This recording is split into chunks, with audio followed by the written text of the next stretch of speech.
Hey there, this is John from Heroes and Legends. Today we have more Magic Origin leaks. We have a handful of leaks to look at today, and these are pretty probable leaks since they are actually photos of the cards. Now, in many cases, they're very grainy. It's like looking at Bigfoot or Loch Ness Monster or something.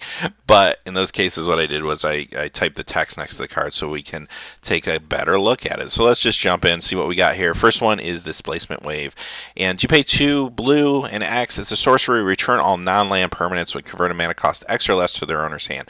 So it's a very, very, very watered down version of Upheaval, which is fine. You don't want Upheaval in your standard or limited environment. It's just crazy broken.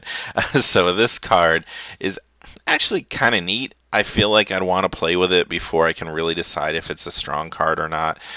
Best case scenario, this is going to work well in some sort of blue-white or blue-black control deck in standard. Again, best case scenario. What it's got going against it is it's a sorcery speed, so first off, it's not going to surprise anybody on their turn or at the end of their turn. Secondly, it doesn't touch lands, so you can't kind of control the game to a grinding halt. What's kind of nice about it, though, is whereas it might take a lot of mana to completely wipe the board of all permanents other than lands, most control decks are going to have a lot of mana and a lot of card draw to help get there. You also have the ability to maybe, in certain situations, pay the right converted mana costs to be an advantage just for you and more so than for your opponent. So this card's got potential. I kind of like it. I want to try it, but it's hard to say until you're going to see it actually in play.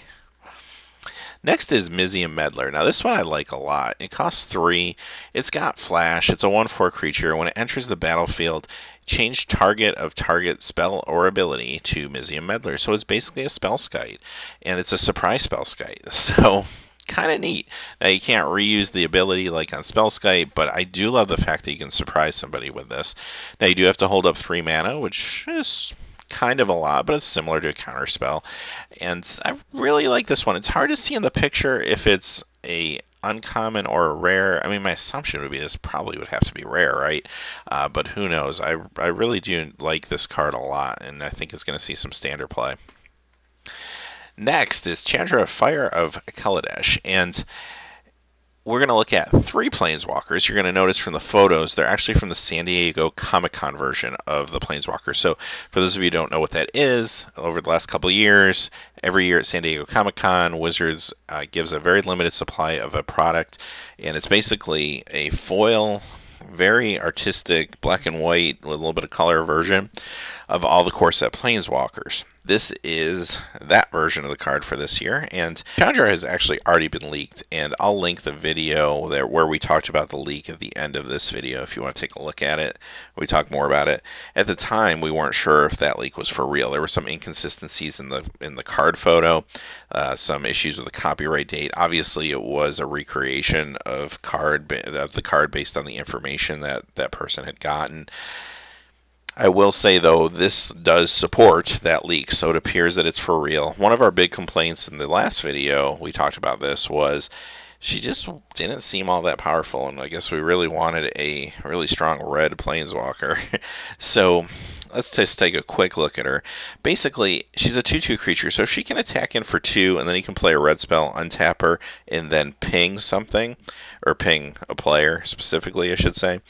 Then at that point, she flips, and okay, that's not too bad. The problem is she costs 3, she's a 2/2, she's going to come in with Summoning Sickness, so by the time she's actually going to get into attack, there's a very good chance your opponent can have a profitable block and not let her through. So now you're in a situation where you have to basically ping a player 3 times, which means you have to ping, play a spell, ping, play a spell, ping. So she's very difficult to flip in some situations, and for all your trouble, what do you get for her? Well, let's take a look at the other side. And you get a okay Planeswalker. She's got 4 loyalty. Her +1 deals 2 damage to target player. It's not bad. But she has a real hard time defending herself. Now, she does have a -2 that's going to deal 2 damage to target creature, but I just really don't think that's good enough, especially considering I can't really see her getting flipped, like until maybe turn, if you're lucky, 4, 5, 6. So I just think there's going to be too many threats out there at that point. Her ultimate is good. This is maybe one of the best ultimates I've seen in a while, since they have been watering down these ultimates a little bit. which I think is a good thing because I don't really like the I just played my ultimate so my opponent has to scoop sort of design. So I really like the design of the weaker ultimates a little better. This doesn't automatically win you the game, but this is going to get you pretty close. I mean, you should win the game, hopefully, if you ultimate her. But she's going to be very difficult to get to 7. She starts out at 4, and even if you can just plus her, you're now looking at probably turn 10, 12 before this even happens.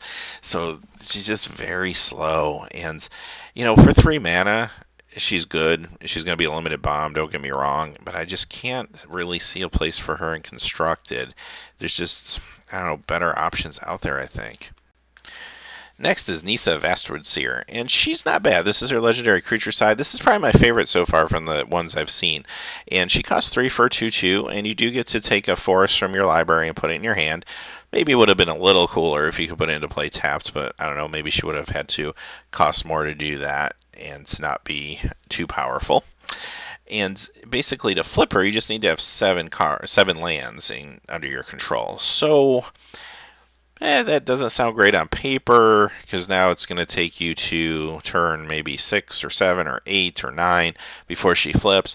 But remember, green is the color of ramp, so you have a lot of cards out there that are going to help you get some extra lands into play and maybe ramp a little faster, so that could speed up the timetable for her. And once you do flip her, she's a pretty good planeswalker. She can defend herself. She can, for a -2, give you 4/4 legendary creatures. So you can't put multiple 4/4s into play, obviously. It's just one at a time. But it might be enough to protect her. And her +1 is fantastic. You're basically drawing a card. So you get to reveal the card. If it's a land, you put it in the battlefield. Otherwise, put it in your hand. That's fantastic.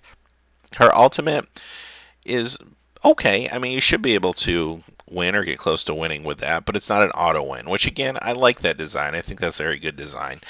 Her loyalty's a little low at 3, but you're going to want to use that +1 ability probably more than anything, unless you're in a pinch and you really need to defend her. So I really like this card a lot. This is, so far, like I said, my favorite out of the 3 Planeswalkers we've seen. So let's look at the third one, and that's Jace Vryn's Prodigy. So Jace only costs 2, a blue and a colorless. So this is the cheapest Planeswalker ever made, even though, granted, he starts out as a legendary creature. Basically comes into play as an 0/2 looter. So this one's interesting to me. Once you get the 5th card in your graveyard after he loots, then he flips. So my first issue with this is sometimes I just want a looter. Like, that's an awesome ability and a very powerful ability. So I might want the looter, but once I get my 5th card in my graveyard off a loot or more, he has to flip. I don't have a choice of keeping him as a looter. So, okay. Early game, I might get some loots out of him, but mid to late game, he's just going to basically flip after one time. So let's see what we get when we flip him. And you get Jace, Telepath Unbound. And can he defend himself is the first question. Not real well. He does have 5 loyalty counters, which is better than the other Planeswalkers we've seen. But his +1, up to 1 target creature gets -2/0 until end of your next turn. Okay, it's helpful, but it isn't the best defense.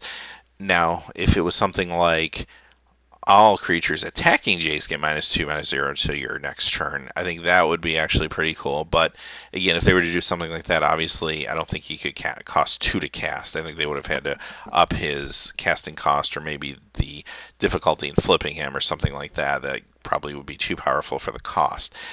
His -3 ability is basically giving a sorcery or instant card from your graveyard flashback. Think Snapcaster Mage, but at sorcery speed, and you have to wait a while before you can flip him and get him to this point, and it's probably going to open him up to being killed. Still a very powerful ability, don't underestimate it, and certain times it could win you the game. You just might need to grab that instant or sorcery, that direct damage spell out of your graveyard, and there you have it. But it's not going to give you the flexibility of, say, being able to pull counter spells, for example, at instant speed or anything like that, like Snapcaster Mage does. Now, his ultimate is another one this one's kind of interesting, but it's not very powerful. Now, it's -9, which is pretty big, and basically it's a mill strategy. So I don't know. We haven't seen most of the cards in the set. Maybe there is a strong mill component where this will become better in either limited or if it's really pushed the standard environment. But I kind of highly doubt that. It's good that it's not an overwhelming ultimate, like I said with the others. I don't know. Interesting. He just feels a little underwhelming. Again, I don't know. Maybe I'm underestimating that -3 ability of flashback, but I just don't feel super excited about this one. And I think that's a little disappointing because it is a Jace, and I think everybody sort of has high expectations for a Jace. Now, granted, from a design point of view, these are the Planeswalkers in their youngest form. They're just becoming Planeswalkers, so they maybe aren't supposed to be super powerful. I like the fact that they kept the casting costs down on these, that they're pretty cheap, and you can probably get them into play really early in the game and really fast and maybe make an impact before the game starts to get too big and out of control. And maybe that's how they'll play, but I guess that remains to be seen. I'm going to continue to put these videos out as soon as there's any information. The official spoilers will be starting very soon, and I will post videos every day that we have new cards spoiled, or in this case, new cards leaked, so that you guys get a chance to see them. Once the complete set is out, we will do our set review, and we'll look at that in 6 parts. We'll look at each color and then the rest of the set. So if you haven't subscribed yet, definitely a good time to do so. Hey, thanks for your support. Please remember to like and subscribe, and have a great day. Hey, thanks as always for watching. If you're still looking for quality Magic the Gathering videos, click on one of these annotations. And if you hadn't had a chance yet to subscribe, smash that subscribe button so you don't miss any of the breaking MTG news, spoilers, set reviews, crazy product openings, or gameplay videos on Heroes and Legends MTG. Talk to you again soon, and have a great day.